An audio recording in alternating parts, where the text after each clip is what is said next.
श्री गणेशाय नमः। अथ श्री नारायण स्तुतिः। शान्ताकारं भुजगशयनं पद्मनाभं सुरेशं विश्वाधारं गगनसदृशं मेघवर्णं शुभांगं लक्ष्मीकान्तं कमलनयनं योगविरध्यानगम्यं वन्दे विष्णुं भवभयहरं सर्वलोकैकनाथं। यं ब्रह्मा वरुणेन्द्ररुद्रमरुतः स्तुवन्ति दिव्यैस्तवैः वेदैः साङ्कपदक्रमोपनिषदैर्गायन्ति यं सामगा। ध्यानावस्थिततद्गतेन मनसा पश्यन्ति यं योगिनो यस्यान्तं न विदुः सुरासुरगणा। देवाय तस्मै नमः।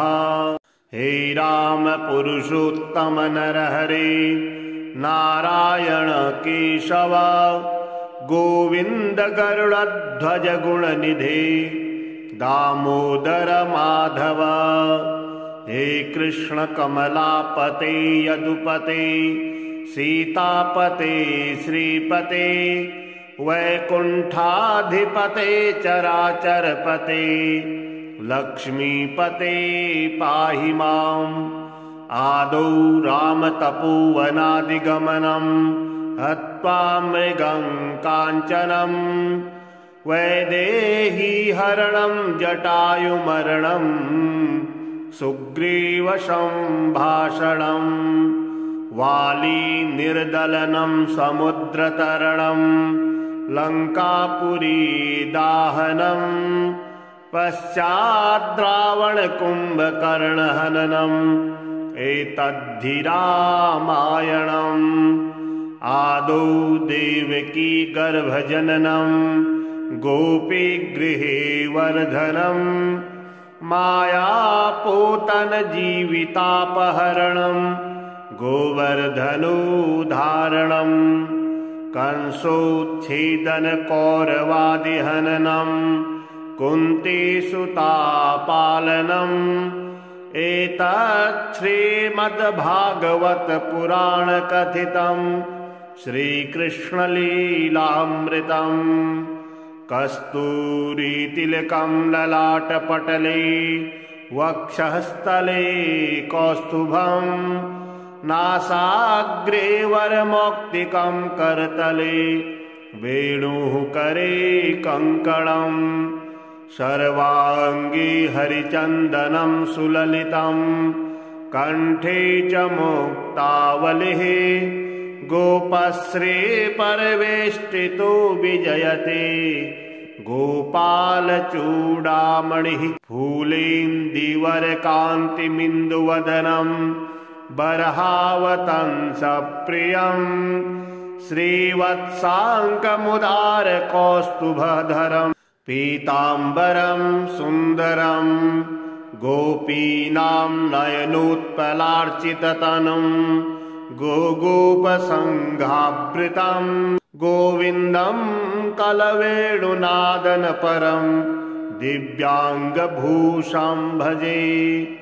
शशंखचक्रं सकिरीटकुण्डलं सपेतवस्त्रं शर्षीरुहेक्षणं सहारवक्षस्थलकौस्तुभं श्रियं नमामि विष्णुं शिरसा चतुर्भुजं।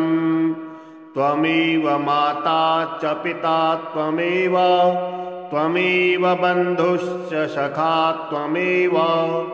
त्वमेव विद्या द्रविणं त्वमेव सर्वं मम देव। राम रामेति रामेति रमे रामे मनोरमे सहस्रनाम तत्तुल्यं राम नाम वरानने। शान्ताकारं भुजगशयनं पद्मनाभं सुरेशं विश्वाधारं गगनसदृशं मेघवर्णं शुभांगं लक्ष्मीकान्तं कमलनयनं योगिविरध्यानगम्यं वन्दे विष्णुं भवभयहरं सर्वलोकैकनाथं यं ब्रह्मा वरुणेन्द्ररुद्रमरुतः स्तुवन्ति दिव्यैस्तवैः वेदैः शाङ्खपदक्रमोपनिषदैर्गायन्ति यं सामगा ध्यानावस्थिततद्गतेन मनसा पश्यन्ति यं योगिनो यस्यान्तं न विदुः सुरासुरगणा देवाय तस्मै नमः। हे राम पुरुषोत्तम नरहरे नारायण केशव गोविंद गरुड़ध्वज गुणनिधे दामोदर माधव। हे कृष्ण कमलापते यदुपते सीतापते श्रीपते वैकुंठाधिपते चराचरपते लक्ष्मीपते पाहि माम्। आदौ रामतपोवनादिगमनं हत्वा मृगं काञ्चनं वैदेहीहरणं जटायुमरणं सुग्रीवसम्भाषणं वालीनिर्दलनं समुद्रतरणं लङ्कापुरीदाहनं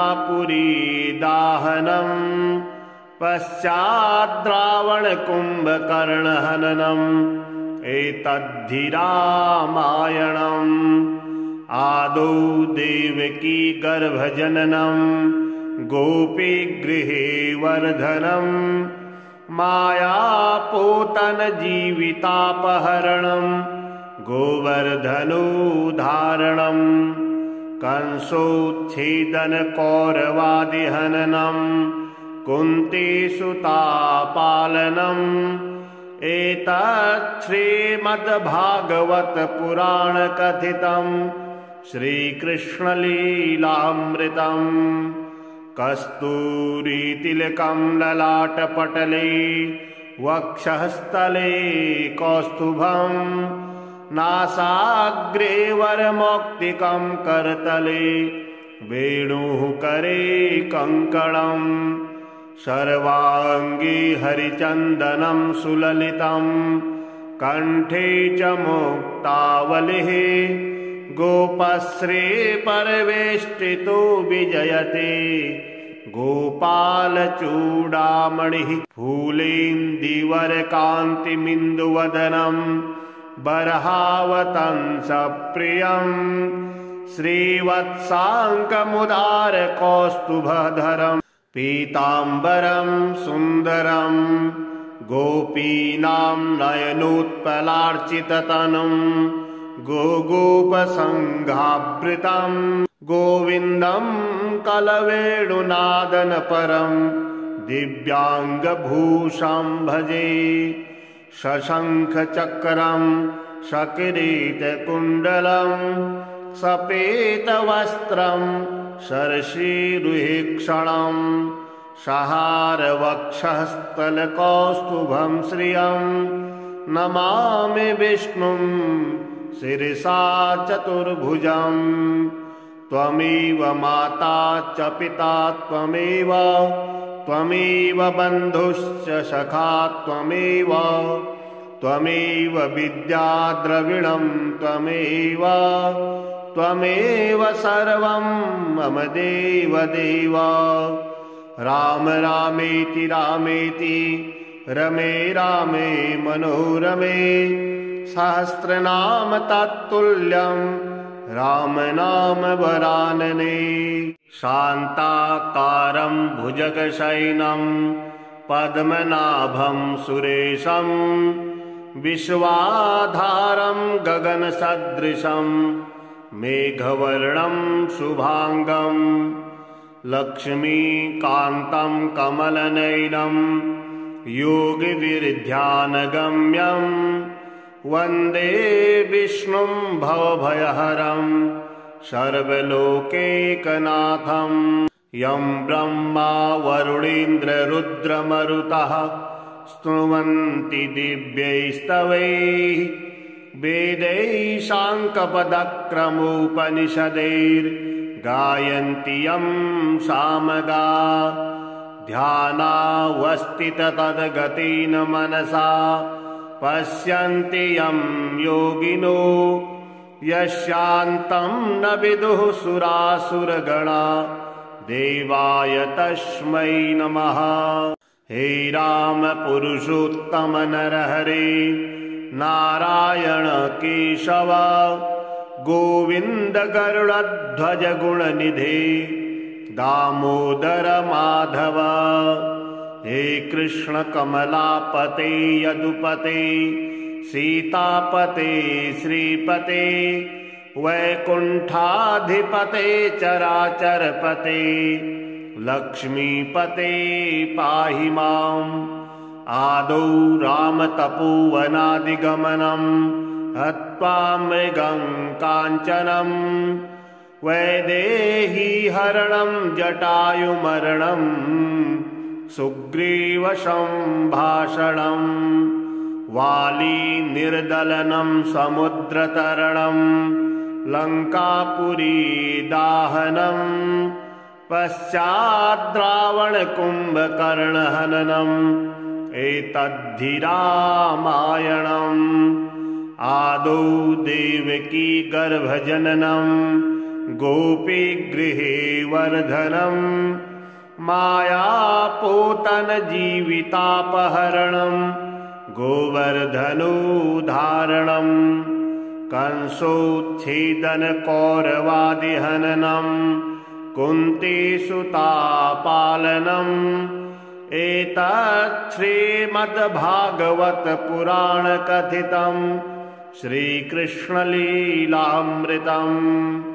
कस्तूरीतिलकं ललाटपटले वक्षःस्थले कौस्तुभं नासाग्रे वरमौक्तिकं करतले वेणुः करे कङ्कणम् सर्वाङ्गे हरिचन्दनं सुललितं कण्ठे च मुक्तावलिः गोपश्री परिवेष्टितो विजयते गोपालचूडामणिः फूलेन्दीवरकान्तिमिन्दुवदनं बर्हावतंसप्रियं श्रीवत्साङ्कमुदारकौस्तुभधरम् पीताम्बरं सुन्दरं गोपीनां नयनोत्पलार्चिततनुं गोगोपसङ्घावृतं गोविन्दं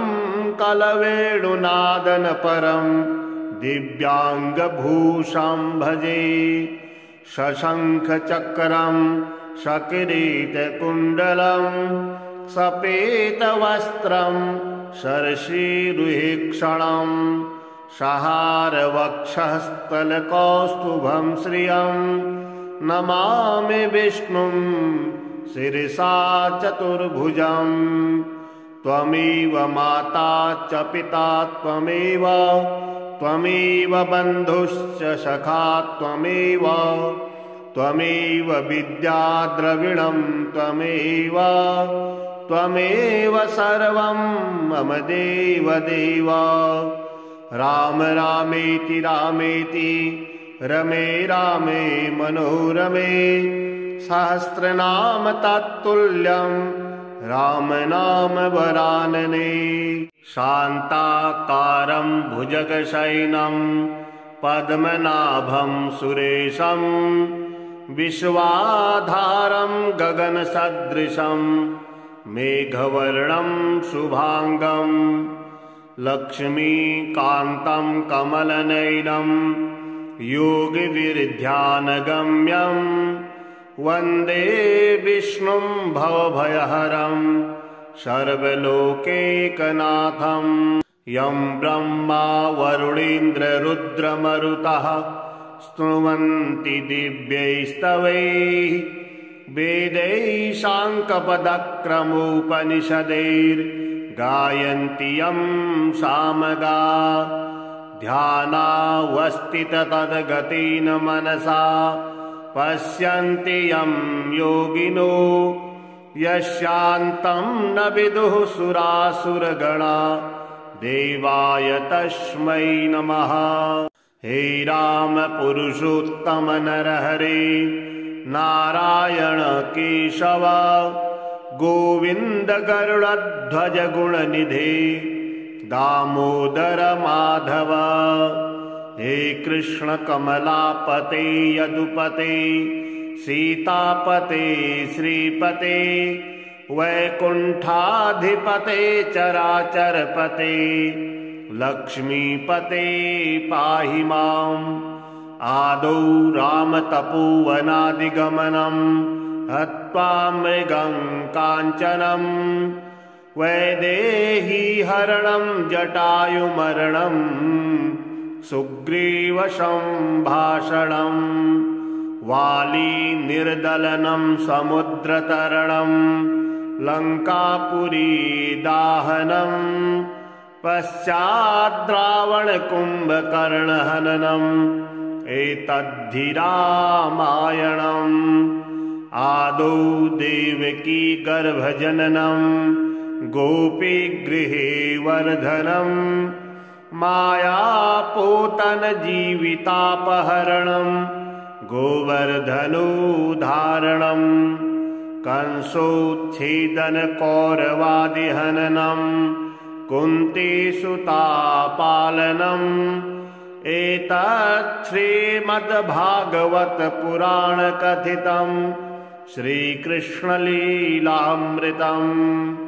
कस्तूरीतिलकं ललाटपटले वक्षःस्थले कौस्तुभं नासाग्रे वरमौक्तिकं करतले वेणुः करे कङ्कणम् सर्वाङ्गे हरिचन्दनं सुललितं कण्ठे च मुक्तावलिः गोपश्री परिवेष्टितो विजयते गोपालचूडामणिः फूलेन्दीवरकान्तिमिन्दुवदनं बर्हावतंसप्रियं श्रीवत्साङ्कमुदारकौस्तुभधरम् पीताम्बरं सुन्दरं गोपीनां नयनोत्पलार्चिततनुं गोगोपसङ्घावृतं गोविन्दं कलवेणुनादनपरं दिव्याङ्गभूषं भजे शशङ्खचक्रं सकिरीटकुण्डलं सपेतवस्त्रं शर्षीरुहेक्षणं सहारवक्षःस्थलकौस्तुभं श्रियं नमामि विष्णुं शिरसा चतुर्भुजं। त्वमेव माता च पिता त्वमेव त्वमेव बन्धुश्च सखा त्वमेव त्वमेव विद्या द्रविणं त्वमेव त्वमेव सर्वं मम देव देव। राम रामेति रामेति रमे रामे मनोरमे सहस्रनाम तत्तुल्यं राम नाम वरानने। शान्ताकारं भुजगशयनं पद्मनाभं सुरेशं विश्वाधारं गगनसदृशं मेघवर्णं शुभांगं लक्ष्मीकान्तं कमलनयनं योगिविरध्यानगम्यं वन्दे विष्णुं भवभयहरं सर्वलोकैकनाथं। यं ब्रह्मा वरुणेन्द्ररुद्रमरुतः स्तुवन्ति दिव्यैस्तवैः वेदैशाङ्कपदक्रमोपनिषदैर्गायन्ति यं सामगा ध्यानावस्थिततद्गतेन मनसा पश्यन्ति यं योगिनो यस्यान्तं न विदुः सुरासुरगणा देवाय तस्मै नमः। हे राम पुरुषोत्तम नरहरे नारायण केशव गोविंद गरुड़ध्वज गुणनिधे दामोदर माधव।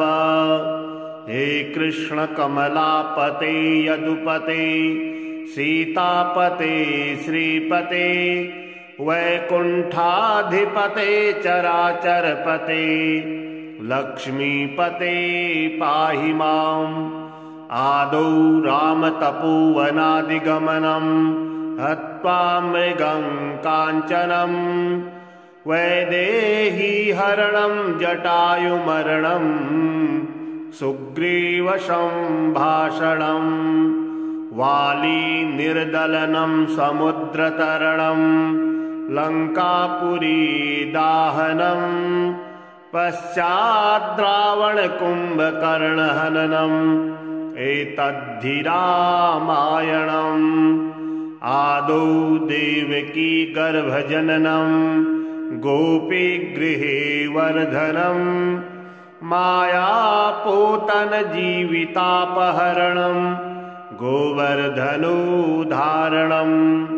कंसोच्छेदन कौरवादिहननं कुन्तीसुतापालनम् एतत् श्रीमद्भागवत पुराण कथितं श्रीकृष्णलीलामृतम्। कस्तूरीतिलकं ललाटपटले वक्षःस्थले कौस्तुभं नासाग्रे वरमौक्तिकं करतले वेणुः करे कङ्कणम् सर्वाङ्गे हरिचन्दनं सुललितं कण्ठे च मुक्तावलिः गोपश्री परिवेष्टितो विजयते गोपालचूडामणिः फूलेन्दीवरकान्तिमिन्दुवदनं बर्हावतंसप्रियं श्रीवत्साङ्कमुदारकौस्तुभधरम् पीताम्बरं सुन्दरं गोपीनां नयनोत्पलार्चिततनुं गोगोपसंघावृतं गोविन्दं कलवेणुनादनपरं दिव्याङ्गभूषं भजे शशंखचक्रं सकिरीटकुण्डलं सपेतवस्त्रं शर्षीरुहेक्षणं सहारवक्षस्थलकौस्तुभं श्रियं नमामि विष्णुं शिरसा चतुर्भुजं। त्वमेव माता च पिता त्वमेव बन्धुश्च सखा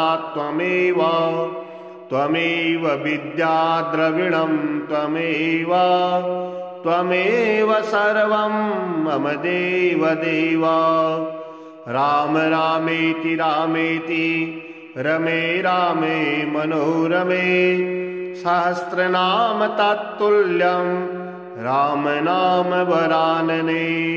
शान्ताकारं भुजगशयनं पद्मनाभं सुरेशं विश्वाधारं गगनसदृशं मेघवर्णं शुभांगं लक्ष्मीकान्तं कमलनयनं योगिविरध्यानगम्यं वन्दे विष्णुं भवभयहरं सर्वलोकैकनाथं। यं ब्रह्मा वरुणेन्द्ररुद्रमरुतः स्तुवन्ति दिव्यैस्तवैः वेदैः साङ्कपदक्रमोपनिषदैर्गायन्ति यं सामगा। ध्यानावस्थिततद्गतेन मनसा पश्यन्ति यं योगिनो यस्यान्तं न विदुः सुरासुरगणा देवाय तस्मै नमः। हे राम पुरुषोत्तम नरहरे नारायण केशव गोविन्द गरुडध्वज गुणनिधे दामोदर माधव।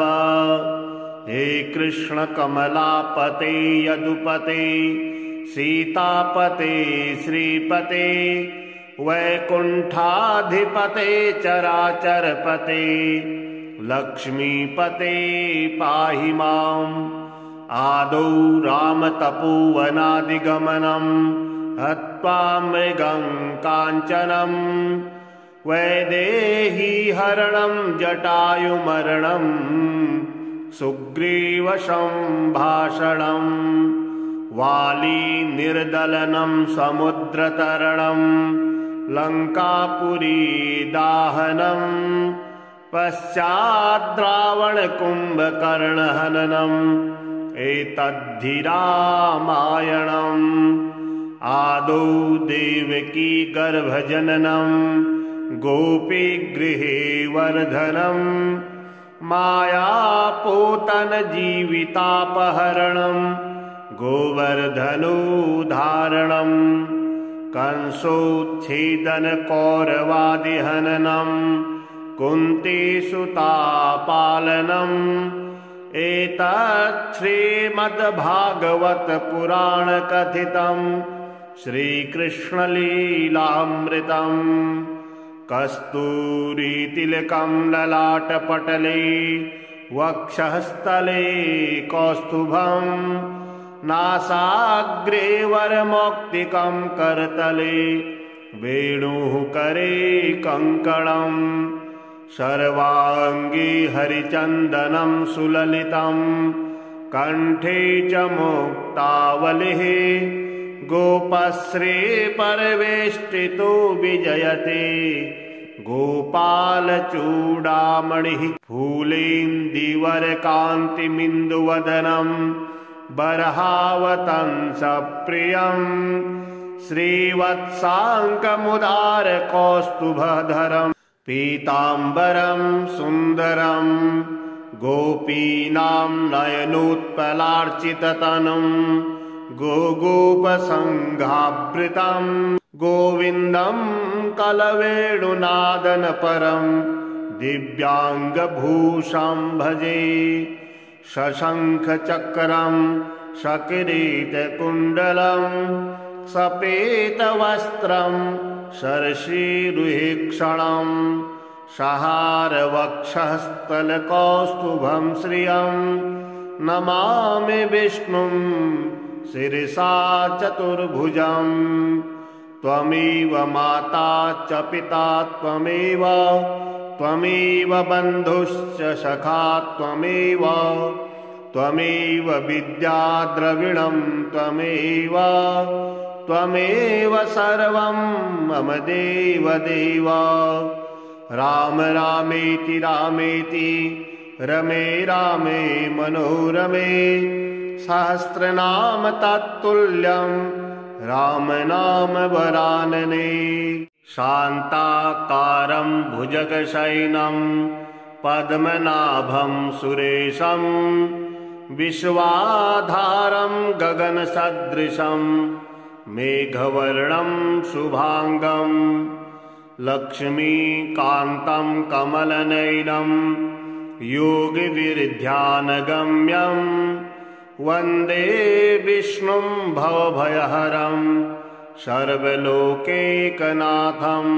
यं ब्रह्मा वरुणेन्द्ररुद्रमरुतः स्तुवन्ति दिव्यैस्तवैः वेदैः साङ्कपदक्रमोपनिषदैर्गायन्ति यं सामगा। ध्यानावस्थिततद्गतेन मनसा पश्यन्ति यं योगिनो यस्यान्तं न विदुः सुरासुरगणा देवाय तस्मै नमः। हे राम पुरुषोत्तम नरहरे नारायण केशव गोविन्द गरुडध्वज गुणनिधे दामोदर माधव। हे कृष्ण कमलापते यदुपते सीतापते श्रीपते वैकुण्ठाधिपते चराचरपते लक्ष्मीपते पाहि माम्। आदौ रामतपोवनादिगमनम् हत्वा मृगं काञ्चनम् वैदेहीहरणं जटायुमरणं सुग्रीवसम्भाषणम् वालीनिर्दलनं समुद्रतरणं लङ्कापुरीदाहनम् पश्चाद्रावणकुम्भकर्णहननम् एतद्धि रामायणम्। आदौ देवकी गर्भजननं गोपीगृहे वर्धनम् मायापूतनजीवितापहरणम् गोवर्धनोद्धारणम् कंसोच्छेदनकौरवादिहननम् कुन्तीसुतापालनम् एतत् श्रीमद्भागवतपुराणकथितम् श्रीकृष्णलीलामृतम्। कस्तूरीतिलकं ललाटपटले वक्षःस्थले कौस्तुभम् नासाग्रे वरमौक्तिकं करतले वेणुः करे कङ्कणम् सर्वाङ्गे हरिचन्दनं सुललितं कण्ठे च मुक्तावलिः गोपश्री परिवेष्टितो विजयते गोपालचूडामणिः फूलेन्दीवरकान्तिमिन्दुवदनं बर्हावतंसप्रियम् श्रीवत्साङ्कमुदारकौस्तुभधरम् पीताम्बरं सुन्दरं गोपीनां नयनोत्पलार्चिततनुं गोगोपसङ्घावृतं गोविन्दं कलवेणुनादनपरं दिव्याङ्गभूषं भजे शशङ्खचक्रं सकिरीटकुण्डलं सपेतवस्त्रं शर्षीरुहेक्षणं सहारवक्षःस्थलकौस्तुभं श्रियं नमामि विष्णुं शिरसा चतुर्भुजं। त्वमेव माता च पिता त्वमेव बन्धुश्च सखा त्वमेव विद्या द्रविणं त्वमेव सर्वं मम देवदेव। राम रामेति रमे रामे मनोरमे सहस्रनाम तत्तुल्यं राम नाम वरानने। शान्ताकारं भुजगशयनं पद्मनाभं सुरेशं विश्वाधारं गगनसदृशं मेघवर्णं शुभांगं लक्ष्मीकान्तं कमलनयनं योगिविरध्यानगम्यं वन्दे विष्णुं भवभयहरं सर्वलोकैकनाथं। यं ब्रह्मा वरुणेन्द्ररुद्रमरुतः स्तुवन्ति दिव्यैस्तवैः वेदैः साङ्कपदक्रमोपनिषदैर्गायन्ति यं सामगा। ध्यानावस्थिततद्गतेन मनसा पश्यन्ति यं योगिनो यस्यान्तं न विदुः सुरासुरगणा देवाय तस्मै नमः। हे राम पुरुषोत्तम नरहरे नारायण केशव गोविन्द गरुडध्वज गुणनिधे दामोदर माधव। हे कृष्ण कमलापते यदुपते सीतापते श्रीपते वैकुण्ठाधिपते चराचरपते लक्ष्मीपते पाहि माम्। आदौ रामतपोवनादिगमनं हत्वा मृगं काञ्चनं वैदेही हरणं जटायुमरणं सुग्रीवसंभाषणं वाली निर्दलनं समुद्रतरणं लङ्कापुरी दाहनं पश्चाद्रावणकुम्भकर्णहननम् एतद्धि रामायणम् आदौ देवकी गर्भजननं गोपीगृहे वर्धनं मायापूतनजीवितापहरणं गोवर्धनोद्धारणं कंसोच्छेदनकौरवादिहननं कुन्तीसुतापालनम् एतत् श्रीमद्भागवतपुराणकथितं श्रीकृष्णलीलामृतम् कस्तूरीतिलकं ललाटपटले वक्षःस्थले कौस्तुभं नासाग्रे वरमौक्तिकं करतले वेणुः करे कङ्कणम् सर्वाङ्गे हरिचन्दनं सुललितं कण्ठे च मुक्तावलिः गोपश्री परिवेष्टितो विजयते गोपालचूडामणिः फूलेन्दीवरकान्तिमिन्दुवदनं बर्हावतंसप्रियं श्रीवत्साङ्कमुदारकौस्तुभधरम् पीताम्बरं सुन्दरं गोपीनां नयनोत्पलार्चिततनुं गोगोपसङ्घावृतं गोविन्दं कलवेणुनादनपरं